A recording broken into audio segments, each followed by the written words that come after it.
Lily and I had been married for just 6 months, still in that sickeningly sweet honeymoon phase. On a Friday night, while I was curled up on the sofa tweaking some architectural blueprints, my phone buzzed with a rapid series of vibrations. It was a text from my buddy, Josh. Bro, you need to see this? Below the text were several photos. I tapped to open them, and my blood instantly turned to ice. The photos showed my wife, Lily, playing some sort of intimate game with a man I didn't recognize. In one shot, his hand was wrapped around her waist, his face inches from hers. Instead of pushing him away, Lily was laughing, her body leaning into his. In another, the guy was feeding her something, their lips almost touching. It felt like someone had swung a sledgehammer into my chest. I couldn't breathe. What the hell is this? My hands trembled as I typed. Josh called immediately. Caleb, I just saw it. Chloe posted it on her Instagram story, some girls' night thing. She probably deleted it by now, but I screenshotted it the second I saw it. Chloe was Lily's maid of honor and best friend. I knew she never liked me. She always acted like Lily had settled by marrying me. Where are they? I asked through gritted teeth, my voice sounding foreign to my own ears. The Platinum Lounge. The usual spot. It looked bad, man. I had to send it to you. I hung up, my mind a chaotic mess. Lily had told me she was going to a girls' gathering tonight. She'd even kissed me before leaving, promising to be back by 10. I glanced at the clock. It was only 8:30. Taking a deep breath, I dialed Lily. It rang 5 or 6 times before she picked up. The background noise was deafening, heavy bass and raucous laughter. Hey, babe, what's up? Her voice was bubbly, clearly having the time of her life. Where are you? I tried to keep my voice steady, singing karaoke with Bella and the girls, just like I told you. As she spoke, I heard people jeering and cheering in the background. Who's there? Just the girls. Who else? Her tone shifted, becoming slightly impatient. Why? Is something wrong? I stared at the photo on my phone, the stranger's hand resting possessively on my wife's waist. I felt the blood rushing to my head. When are you coming home? Soonish. We're just going to hang out a bit longer. She dragged out the vowels, whining playfully. Her usual trick to get her way. You go to sleep. Don't wait up. Love you. Before I could say another word, she hung up. I sat on the sofa, paralyzed. The apartment was terrifyingly quiet, the only sound my own ragged breathing. In 6 months of marriage, I had never doubted Lily. She was beautiful, lively, and loved to party, but I always thought she knew where the line was. I was an architect, often working late, but she never complained, always claiming to support my career. Was it all an act? My phone buzzed again. Josh, you okay, man? Need me to come over? I thought for a moment and replied, no, I can handle this. Send me every screenshot you got from that story. Who liked it? Who commented? Everything. Got it. Call if you need me. I set the phone down and walked into the bathroom, splashing ice-cold water on my face. The man in the mirror had red-rimmed eyes and a twisted expression I didn't recognize. Married only 6 months. Around 9:30, I heard the key turn in the lock. Lily hummed a tune as she walked in, cheeks flushed, clearly tipsy. Babe, you're still up? She looked surprised to see me on the sofa, then bounced over to hug me. I smelled the mixture of alcohol and cigarette smoke on her, along with a faint trace of men's cologne that wasn't mine. Have fun. I didn't hug her back. My voice was deadly calm. She finally sensed the shift in the atmosphere. Her smile faltered. Yeah, it was good. Just singing, some drinks. Bella broke up with her boyfriend, so we were cheering her up. Just girls. I stared into her eyes. She paused, her gaze flickering. Yeah, who else would be there? I unlocked my phone, pulled up the photos, and shoved the screen in front of her face. Lily's face went pale instantly. The alcohol seemed to evaporate from her system. Oh, who sent you these? So it's true. I felt my heart sinking into a bottomless pit. You're playing these kinds of games with other men? It was just for fun. Everyone was egging us on. I didn't want to be a killjoy. She rushed to explain. It's just a game, Caleb. We didn't actually do anything. Didn't do anything? I stood up abruptly, making her flinch. You let another man hold you like that? Face that close. That's your definition of nothing? Lily had never seen me this angry. Tears welled up in her eyes. I really was just playing along. Everyone plays like that. It's not just me. Everyone? Who else? She bit her lip, silent. Chloe started it. Who else? Bella? Zoe. I listed her clique. Lily lowered her head and started crying, neither denying nor confirming. Seeing her cry used to be my weakness. Usually, one tear and I'd give her whatever she wanted. But not this time. Who is the guy? I don't know him. He's a friend of Chloe's. We were just playing truth or dare. She sobbed. I let out a cold laugh. You don't know him, but you let him grab you and grind on you? Lily, do you think I'm stupid? It really was just a game. They dare me to do it with that guy. If I lost, I had to. She tried to grab my hand, but I shook her off. So you lost? You lose a game. So a stranger gets to put his hands on you? Do you have any self-respect at all? I was shouting now. Stung by my words, Lily suddenly stopped crying and looked up defensive. Caleb, that's enough. Why are you making such a big deal out of this? It's just a game. We didn't sleep together. You never go out with me. So what if I go out with my friends? Watching her righteous indignation, she suddenly looked like a stranger. So this is my fault? Because I don't go clubbing, you get to act single with other men. It wasn't acting single. It was a game. She raised her voice too. Don't be such a prude. It's the 21st century. I nodded slowly, the last shred of tenderness in my heart vanishing without a trace. Fine. Great. I calmed down, my voice turning to ice. You like playing games? Okay, I'll play with you. Lily looked at my expression and a flicker of fear crossed her face. Honey, I didn't mean it like that. I ignored her, grabbing my phone and car keys. Where are you going? She asked, her voice trembling. Out. I need air. I didn't look back. Don't call me. The door slammed shut, cutting off her sobs. I stood in the elevator, watching my cold reflection in the metal doors, feeling like I was burning up from the inside out. In the underground garage, I sat in my car, but didn't start the engine. In the dark, I opened my phone and looked at the photos again. Scrolling through them, Lily's laughing face, the man's hand on her, the crowd cheering in the background. I recognized several faces. Lily's entire squad. The most nauseating part was Chloe's caption on the story. Look how popular a Lily is, someone better watch out or he'll lose her. Followed by a string of laughing emojis. Under the post, Lily's friends had commented, Lily, live it up. You're the star tonight. Hot guy, hot girl. I candy. Someone's husband is going to be sleepless tonight. LOL. Reading the comments, I felt like every word was mocking me. 6 months of marriage. A joke. My phone rang. Lily. I ignored it and turned the phone off. Then I did something I had never done before. I contacted a private investigator. Josh had used him before and said he was solid. When the call connected, I was concise. I need to investigate a person and her social circle. Money isn't an issue. I want every detail. The dirtier the better. The PI asked for the basics and stated his rate. I agreed without hesitation. How soon can you start? I asked. Tomorrow, he said. Send me the info and photos. I'll get you a preliminary report ASAP. Hanging up, I took a deep breath and finally started the car. The engine roared to life. I ripped off my tie and threw it onto the passenger seat. The city neon flashed in the night, but all I saw was darkness. A game, huh? I thought. All right, let's play. I was going to show everyone that some games, even if you can afford to play them, you might not be able to afford losing. I didn't go home until the next morning. My eyes were bloodshot. I hadn't slept a wink. Lily was curled up on the sofa, clearly having slept poorly too, her eyes swollen like walnuts. Caleb, she stood up the moment she saw me, her voice hoarse. You're finally back. I was so worried. I ignored her, walking straight to the bedroom to grab a change of clothes. She followed me, sounding tearful. I know I was wrong. I really do. I won't go to those parties anymore, okay? Please don't be mad. I turned to face her. Just won't go to those parties? Lily, do you still not understand what the problem is? She froze, tears falling again. Then what do you want me to do? I apologized. I shook my head, too exhausted to argue.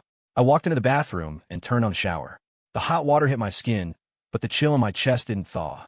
When I came out, Lily was still standing there, looking pitiful. In the past, I would have softened and hugged her, but now I only felt disgust. I'm working late today. I won't be back for dinner. I packed a bag quickly. Caleb, she grabbed my arm. Can we talk? Just 10 minutes. I shook her hand off. There's nothing to talk about. You want to play? Go ahead. I won't stop you anymore. That seemed to sting her. Her face went pale. What does that mean? Exactly what I said. I walked out without looking back. Once at the firm, I locked myself in my office. Josh knocked and entered shortly after, looking worried. You okay, bro? Couldn't reach you last night. I was freaking out. I motioned for him to close the door. I actually need a favor. Josh sat down. I looked him in the eye. I want everything on Chloe Saunders, Bella Rossi, Zoe Turner, and the guy for last night. Everything. Josh's eyes went wide. Man, you serious? Isn't that extreme? I mean, they crossed the line, sure, but maybe just talk it out. I looked at him coldly. When they posted those photos, did they think it was extreme? When they cheered for my wife to grind on a stranger, did they think it was extreme? Josh faltered, then sighed. All right, I'm with you. Just don't do anything crazy. Those people aren't worth it. I didn't respond. I decided what was worth it. That afternoon, the private investigator called. He had the prelims. We met at a secluded coffee shop. The PI was a man in his 40s named Ray. He looked so average he'd disappear in a crowd. Perfect for the job. Mr. Vance, here's the initial report. He handed me a folder. Your wife's clique is interesting. The guy is Zach Wilder. He's Chloe's new boyfriend, runs a small marketing agency. Has some money, loves to party. I opened the folder. Basic info, workplaces, addresses, and some checkered history for each of them. Ray continued. My team is digging deeper, especially into financials and private lives. People who play hard usually have dirty laundry. I nodded. Fast as you can. Money is no object. I want things that can ruin reputations. Ray smirked. Understood. I see these types all the time. Shiny on the outside, rotten on the inside. Give me a week, I'll turn their lives inside out. Leaving the cafe, I felt better. Having a target helped. For the next few days, I went to work and maintained basic communication with Lily at home, but I slept in the guest room. She tried apologizing, pouting, throwing tantrums, even threatening to go back to her parents, but I was unmoved. My heart had turned to stone. Friday night, Ray called again. Mr. Vance, we got gold. It's better than I thought. We met again. The file was much thicker this time. Let's start with Chloe Saunders, Ray said, pulling out some papers. Your wife's best friend is a piece of work. She works at a bank, but she's been borrowing from client accounts for short-term crypto investments. The deficit is at least this much. He tapped a figure. I raised an eyebrow. Proof. Gathering it now. Even juicier. She's dating 3 guys at once, including Zach Wilder. Each one thinks he's the one. Ray smiled cynically. A real multitasking pro. I scoffed. That sounded like Chloe, always acting high and mighty while being the trashiest of them all. Bella Rossi, the one who just broke up. Ray continued. She works at a tax prep firm. On the side, she helps companies cook their books to dodge the IRS. Here are the transaction logs. He slid over some bank statements. Zoe Turner, the private school teacher. Sounds respectable, right? Ray shook his head. She's been taking donations from parents in exchange for guaranteeing their kids get into the advanced placement classes. At least 20 families involved. I whistled softly. Birds of a feather. Finally, Zach Wilder, the guy who touched your wife. Ray's expression hardened. His marketing firm is a front. It's actually a Ponzi scheme targeting seniors' pensions. And, he paused, the guy has a coke habit. A few arrests, but he always buys his way out. I clenched my fist. That piece of garbage touched my wife. Do you have solid evidence for all of this? I asked. Ray nodded. Most of it is secured. The rest will be ready in a few days. These aren't professional criminals. They leave trails everywhere. I smiled grimly. Better than I imagined. After paying the balance and a hefty bonus, I took the stack of files to my car. Flipping through the evidence, my heart raced. Not from anger, but from excitement. These arrogant people had no idea who they had messed with. My phone rang. Lily. I sighed and answered. Honey, Mom and Dad want us over for dinner tomorrow. She said softly, testing the waters. Go by yourself. I'm working. I refused instantly. Silence on the other end. I could almost hear her biting her lip. Caleb, are we really going to be like this? Her voice cracked. Just because I played a stupid game? I looked at the pile of documents on the passenger's seat. Enough ammo to destroy several lives, and chuckled softly. Yeah, just because of stupid game. I hung up and started the car, but I didn't drive home. I drove aimlessly through the city, eventually parking by the waterfront in Seattle. I rolled down the window, letting the damp, cold air blow in. I lit a cigarette. I rarely smoke, but I needed to calm down. Ray's file included an unexpected bonus. Chat logs between Lily and her friends. Turns out, that night was orchestrated by Chloe because she hated how stable our marriage was. And Lily, while she hesitated, she didn't exactly say no. It's just harmless fun. I won't lose any skin over it. That was her text. I watched the lights reflecting off the dark water. Inhaled deep and exhaled slowly. Phoenix, you guys love games? Let's play a big one. I stubbed out the cigarette and called Josh. I need a favor. Get a few guys you trust. I have a job for next week. Josh hesitated. Caleb, what are you doing? Don't do anything stupid. I laughed. Relax. It's all legal. Just helping society take out some trash. Hanging up, I felt a clarity I hadn't felt in 6 months. The game was just beginning. Monday morning, I was at the office, but my mind wasn't on design. My screen showed a detailed timeline. Target 1, Chloe Saunders. She was the opener for 2 reasons. She started this whole mess, and her crimes were the easiest to prove. At noon, I grabbed lunch with Josh.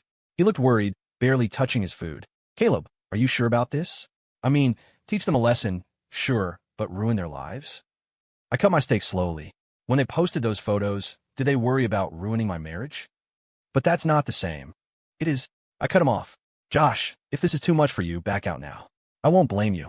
He was silent for a long time, then sighed. I'm with you. Just try not to go nuclear, okay? I smiled but promised nothing. 3:00 p.m. Ray called. Ready. Chloe gets off at 4. Hits the gym until 6. Boyfriend, and not Zach, is heading to her condo at 7. Perfect timing. You got the materials? I asked. Gotcha. Embezzlement evidence is enough for 10 years. The cheating evidence is spicy. Photos, texts. Ray paused. Want me to send them to the boyfriends? No, I'll handle that personally, I said. Just have the files ready. For 15 p.m. Confirmation. Chloe entered the gym. Josh and I drove to her complex. It was a high-end condo, apparently rented by one of her boyfriends. How do you have her address? Josh asked, surprised. Ray, I stared at the entrance. 5:30 p.m. I saw a familiar figure leave the gym. Chloe. She looked fit in her workout gear. Shame her heart was black. We watched her enter the building. Then I dialed one of the numbers Ray gave me. Chloe's boyfriend, a married entrepreneur named Mr. King. Mr. King, I have some information regarding your relationship with Ms. Saunders. I got straight to the point. The voice on the other end turned guarded instantly. Who is this? How did you get this number? Who I am doesn't matter. What matters is that your wife is about to receive a detailed report regarding your relationship with Ms. Saunders, including photos and Venmo history. I spoke calmly. Unless you do me a small favor. Silence on the line. I could practically hear his brain misfiring. What favor, he finally asked, voice low. Simple. Ms. Saunders has been playing some games she shouldn't have, with people she shouldn't have. You just need to go to her place right now and tell her you know everything about the other 2 boyfriends and the embezzlement. A sharp intake of breath. She has other men? Embezzlement. I'm sending the details to you now. You have 30 minutes to decide. If you don't cooperate, your wife gets the dossier in an hour. I paused. If you do, your secret dies with me. I hung up before he could respond. Josh stared at me, jaw dropped. Caleb, that is brutal. I smirked. Just warming up. 6:00 p.m. sharp. A black Mercedes screeched to a halt at the gate.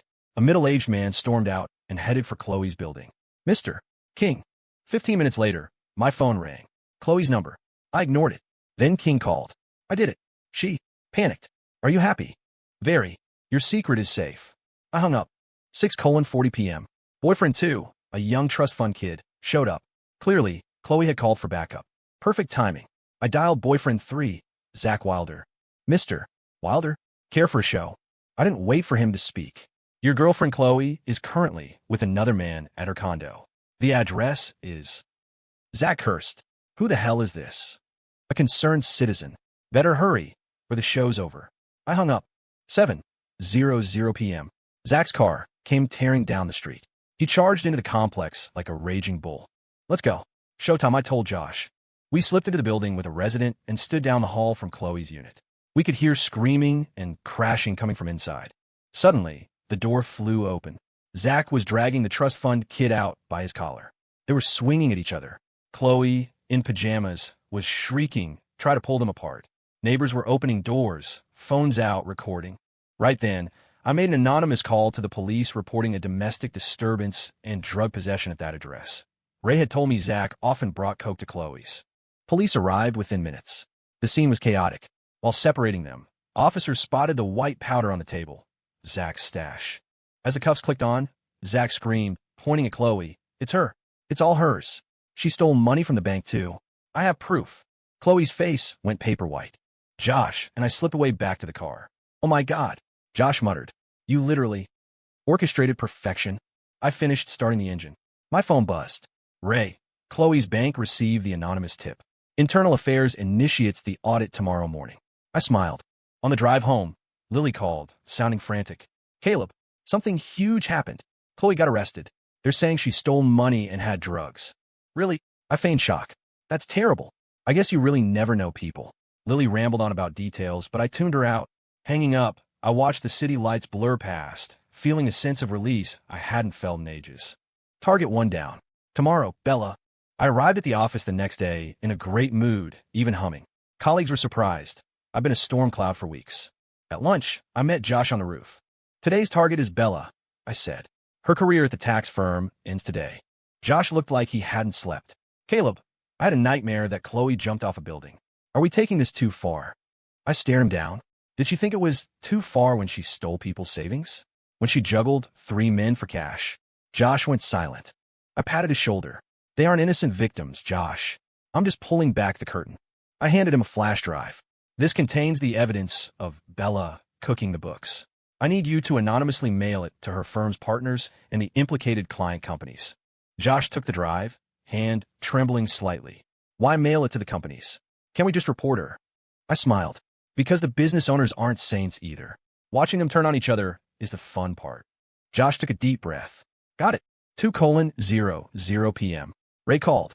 Bella called in sick today. Probably terrified after the Chloe news. Good thing she's home. Makes it easier. How are the business owners reacting? I asked. Panic mode. Mr. King, from last night, thinks Bella leaked the info on Chloe to deflect. He's looking for a scapegoat. I laughed. Better than planned. 3:00 p.m. Josh confirmed the drive was sent. I used a courier service. It'll get there today. 4:00 p.m. I sent anonymous emails to the business owners implicated in Bella's fraud, hinting that Bella was cutting a deal with the IRS and planning to pin it all on them. The effect was instantaneous. Ray called shortly after. Several angry clients are heading to Bella's apartment. It's getting tense. Want visuals? Absolutely, I said, especially if things get physical. 5:30 p.m. Josh ran in my office, out of breath. Caleb, it went bad. Bella's place got trashed. She's in the hospital. I raised an eyebrow. Serious? Not sure, but she got hit in the head with something. Lots of blood. I nodded. Expected collateral. Lily called again, sobbing. Caleb, it's a nightmare. Bella is hurt. Someone smashed up her apartment. 2 of my best friends in 1 week. Really? I said flatly. What happened? I don't know. Rumors about tax fraud or something. How is this happening? Karma. Maybe, I said. Bad deeds catch up eventually. Silence on the line. Then Lily asked quietly, Caleb, do you know something about this? I laughed. How would I know? I've been at the office all week. I hung up and looked at Josh. How is the prep for Zoe? Josh looked scared. Caleb, do we have to? 2 people are already in the hospital or jail. Absolutely. I cut him off. No one gets a pass. That night, Lily was waiting on the sofa, eyes puffy. Caleb, we need to talk. She was serious. I put down my briefcase. About Chloe and Bella. Does this have anything to do with you? She looked me in the eye. I chuckled. Me? Do I control the IRS? Do I command thugs? Lily bit her lip. But ever since that night, everything is falling apart. It's too coincidental. I stepped closer. So you'd rather believe I'm some mastermind villain than accept that your best friends are criminals getting what they deserve? She faltered, looking away. I sneered and walked toward the study. Don't forget, these are the friends who cheered you on while you ground on a stranger. Are they really worth defending? Lily stood silent. I slept in the study. In the middle of the night, I got up for water and heard Lily on the balcony, whispering in her phone. Zoe, you have to be careful. I don't know, but it feels wrong. Yeah, stay home. Maybe take leave from school. I retreated into the shadows, smiling coldly. Warning Zoe? Too little, too late. Early the next morning, Ray sent an update on Zoe. She called in sick, hiding at home, but the parents she scammed are already organizing on Facebook. I replied, throw some gas on it. Leak her address and phone number. 30 minutes later, Ray called. Angry mob of parents is heading to her house. Want photos? Of course, I said, especially the shouting matches. At noon, Josh found me, face pale. Zoe is barricaded in her house. Police are there. She's being taken in for questioning. The school board just suspended her. I nodded with satisfaction. Good. Did you contact the district? Anonymous packet delivered. Bank transfers, parent testimonies. Josh's voice was low. She'll never teach again. I patted his shoulder. Good work. The kids are safe from her now. Josh looked at me, eyes complicated. Caleb, we're getting scary. I smiled. No, I'm just getting clear. That afternoon, Lily called, practically hysterical. Zoe is done too. All 3 of them in 1 week. Caleb, this has to be you. I answered calmly. Evidence? Without it, that's slander. Are your friends in trouble for things they didn't do? Did I force Chloe to steal? Did I force Bella to cook books? Did I make Zoe take bribes? Only sobbing came from the other end. I softened my tone slightly. Lily, wake up. These people aren't your friends. Real friends don't encourage you to ruin your marriage for a laugh. But that night, I was just drunk. I didn't mean to. The problem isn't that you were drunk, I interrupted. It's the company you keep. Now, they're facing the consequences and you're blaming me. She had no answer and hung up. I stared at the phone, feeling nothing. 1 target left. Zach Wilder, the man who put his hands on my wife. I called Ray. What's the status on Zach? In custody, but likely to make bail soon. His fraud history is dug up. Plenty of victims. Not enough, I said. I want him buried. Ray chuckled darkly. Thought so. I found a few families he destroyed. They're willing to testify publicly. Also, bonus round. He's linked to an underground money laundering ring. Perfect, I said. Compile it. I want a surprise party for him the second he steps out on bail. I hung up and stood by the window, watching the storm clouds gather over Seattle. Just like my revenge, the climax was approaching. Zach made bail a day early. Ray tipped me off immediately. He's heading to his office around noon tomorrow to shred documents, Ray said. Some investors heard rumors and are looking for him. Are the victims' families ready? I asked. Yes. An elderly couple. He scammed their life savings. 80 grand. Their son is flying in tonight. Media. 2 papers and a local TV station. They'll be passing by. I had an idea.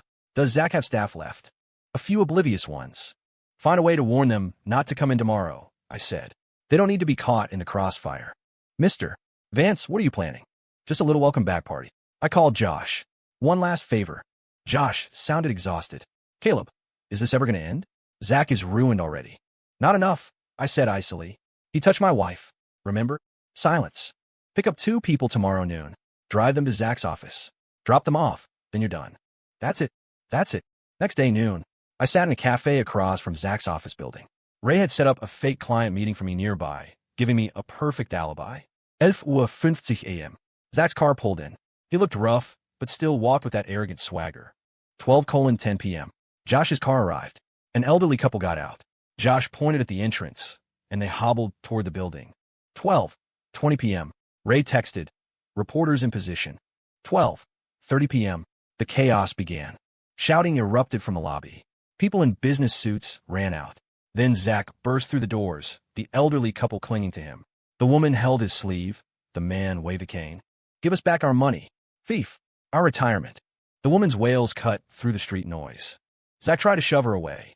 Get off me, you crazy hag. Security. The reporters, disguised as bystanders, swarmed in, cameras rolling. The crowd grew. Zach panicked, trying to force his way to his car, but the couple held on with death grips. Suddenly, a sedan screeched to the curb.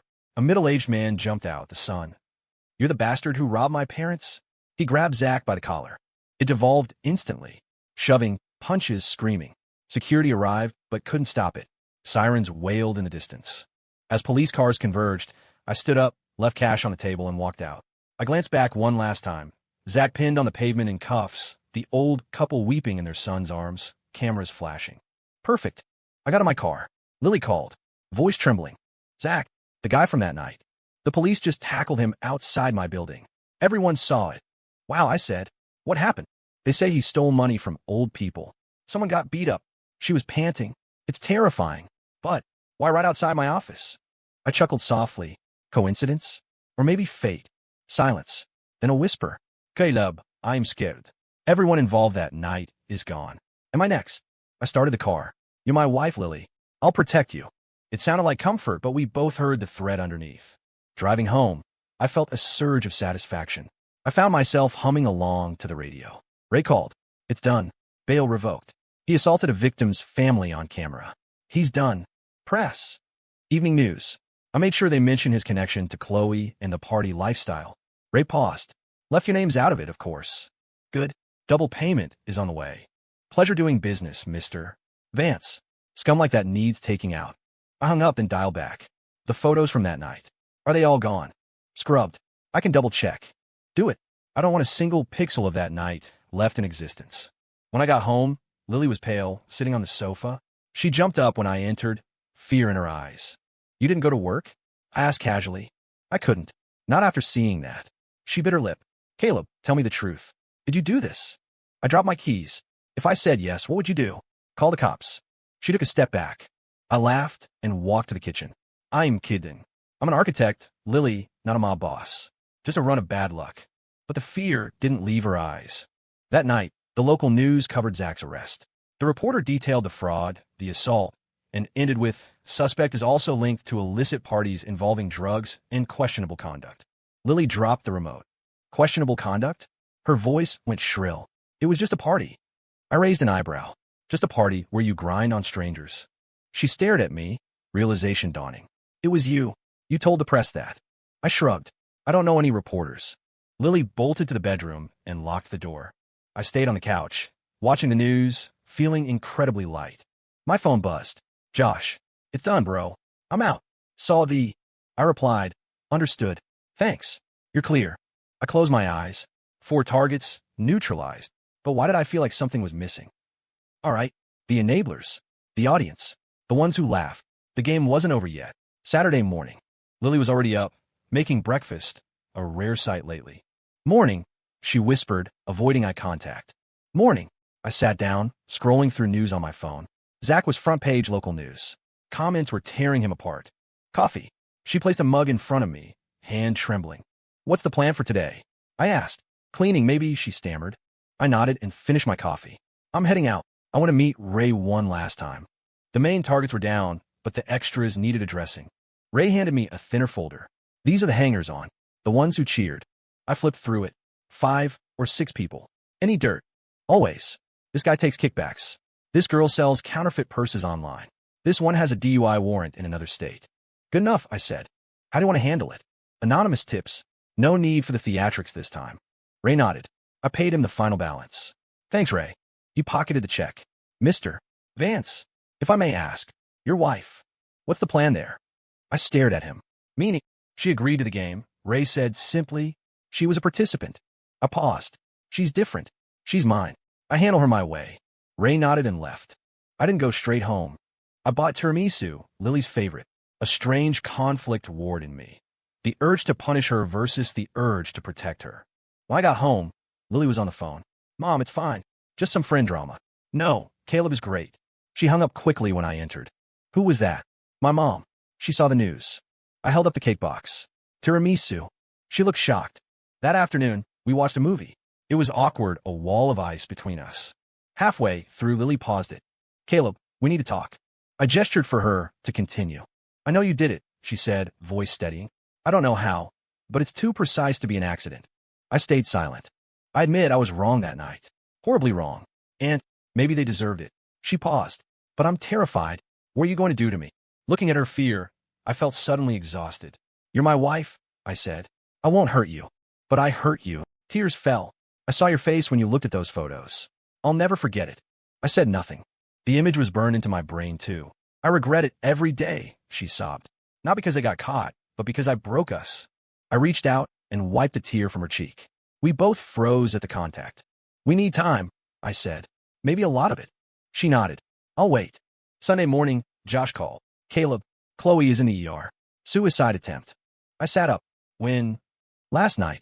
Pills. She's critical. Josh sounded accusing. We pushed her too far. We didn't force the pills down her throat, I said coldly. But if she hadn't stolen money and cheated on 3 men, would we be here? I cut him off. Choices have consequences. Josh breathed heavily. Which hospital? I asked. I got dressed. Lily woke up. What's wrong? Chloe tried to kill herself. Lily turned white. Oh God. I'm going to check. I'm coming too, she said. At the hospital, Bella, bandaged head, and Zoe, looking haggard, were waiting outside the ICU. They glared at me. Here to gloat. Bella spot. I ignored her and asked the nurse. Critical, but stable, she said. Lily started crying. Zoe hugged her. The doctor came out. Family. Friends, Bella said. She's stable. But the doctor hesitated. She was pregnant. About 4 weeks. She lost it. Silence engulfed the hallway. Lily gripped my arm. Pregnant? Whose? King's? Zach's. The trust fund kids. Looking at the closed doors, doubt finally crept in. Did I go too far? But I shook it off. They planted the seeds. They ate the fruit. Still, seeing Lily's face, I knew the shadow of this night would hang over us forever. Was I winning or losing? Chloe survived, but was transferred to a psych ward. Word got out about the miscarriage, though the father remained a mystery. Zoe, permanently blacklisted from teaching, left the city, rumored to have moved back to her small hometown. Bella avoided jail time, but was fined heavily and fired. She sold her condo to pay legal fees and moved to a dingy apartment on the outskirts. Zach's case was the heaviest. Elder fraud and drugs meant he was looking at serious time. The minor players got their warnings too. Fired, sued, arrested. It should have been a perfect victory. But the satisfaction I expected never came, especially after the news of Chloe's pregnancy. A gnawing unease settled in my gut. Josh stopped taking my calls. He couldn't stomach what we'd done. Lily stayed, but she was a ghost in the house, watching me with eyes full of unreadable emotion. A week later, I broke the silence over dinner. "Are you afraid of me?" Lily hesitated, then shook her head, then nodded. "Not afraid you'll hit me. Afraid of the coldness." I laughed dryly. "Coldness? You destroyed lives without blinking," she whispered. "That's not the Caleb I knew." I put down my fork. The Caleb you knew was a fool who smiled while his wife humiliated him. It wasn't humiliation. She raised her voice. "It was a stupid game. I was wrong. Yes, but did Chloe deserve to die? She lost a baby, Caleb. And how many seniors lost their life savings because of her boyfriend? How much money did she steal?" I countered. "Does that not matter?" Lily looked down. "I just think revenge should have limits." That night, I drove to the waterfront again. My phone rang. Unknown number. "Mr. Vance." A familiar voice. "It's Bella." I tensed. "What do you want?" "I know you did it. Chloe guessed it too. That's why she took the pills." I said nothing. "I'm not calling to threaten you," Bella said calmly. "Actually, in a way, I'm thanking you." I blinked. "Thanking me?"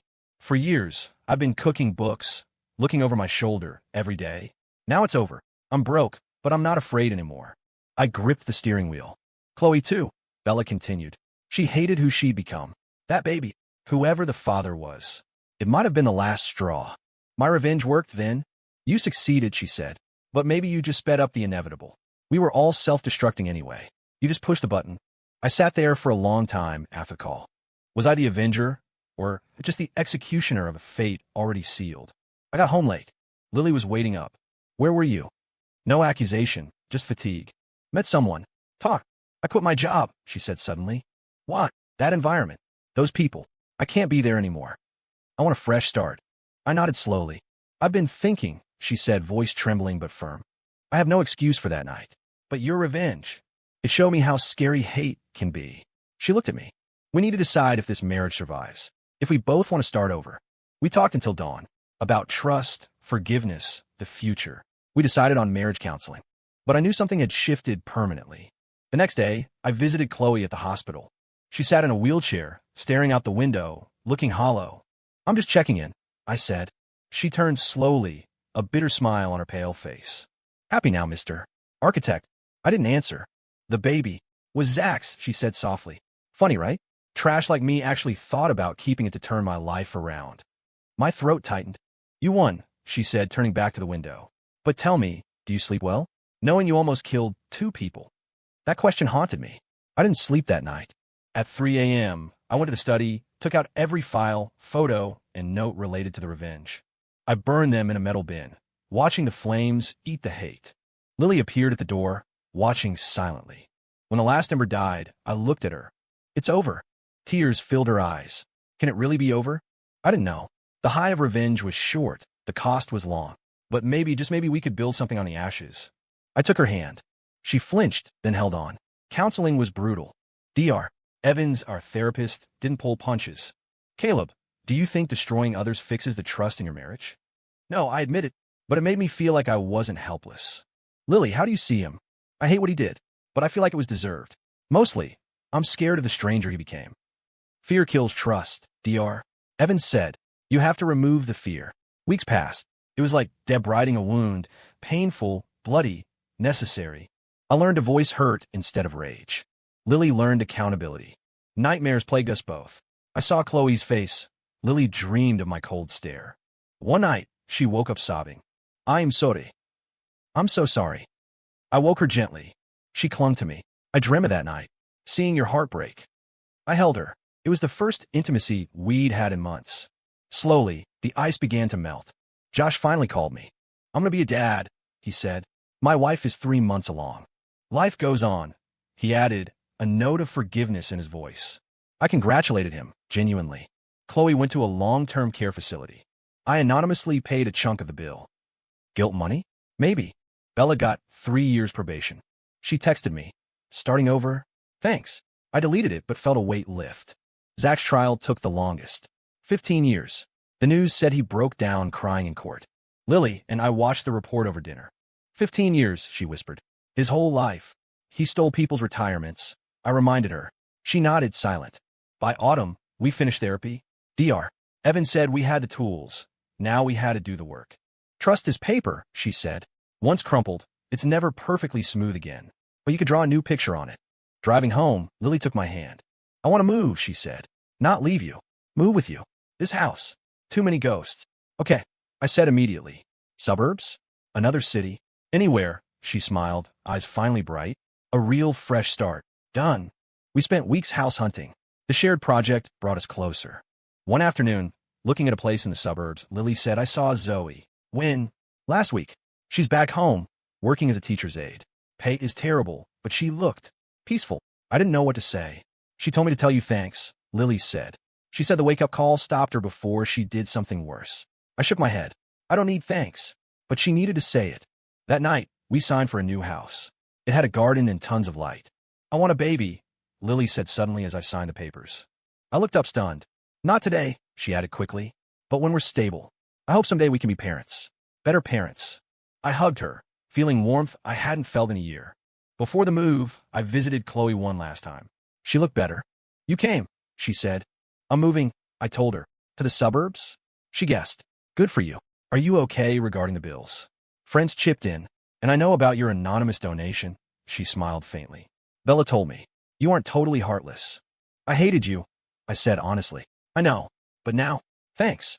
If not for you, I'd still be drowning. Can you and Lily make it? She asked as I left. We're trying. Good luck. Driving home, I felt peace. Real peace. Lily was packing books when I got back. She held up our wedding album. Can we ever get back to this? I took the album. Not exactly this. Maybe something better. She leaned on my shoulder. Outside, the sun set on our old life. Tomorrow, we ran toward the new one. In the ashes, we found a spark. Move-in day was crisp and clear. Josh came to help, seeing me for the first time in months. You look good, he said, smiling. You too, Dad-to-be. Lily smiled at the mention of a baby. The new house was smaller, but free of memories. Fresh start, Lily said, standing in the empty living room. I hugged her from behind. Like it, love it. She turned and kissed me. Our first real kiss. That night, amidst boxes, we ate takeout pizza. To new beginnings, she toasted with a beer. To us. Tipsy, she asked the question I feared. Do you regret it? The revenge. I thought hard. Partially, I regret becoming that cold person. But I don't regret that they faced justice. She nodded. I wonder sometimes if I just said no instantly that night. No what-ifs. I squeezed her hand. Only what's next? We slept soundly. No nightmares. Days turned into weeks. I traveled for work. Lily started a job in a totally new field. We were rebuilding. In early December, we heard Chloe was recovering well. Bella was working as a clerk. Zoe sent a photo of her kindergarten class. Everyone was rebooting. Christmas Eve, we had Josh and his pregnant wife over. Lily watched her bump with longing. So, you guys really made it? Josh asked me quietly. Work in progress, I smiled. But worth it. After they left, we exchanged gifts by the tree. I gave her a necklace with a tree of life pendant. She gave me a fountain pen. I have to tell you something, she said, serious. My stomach dropped. I'm pregnant, she whispered. Confirmed 2 weeks ago. I froze, then spun her around in joy.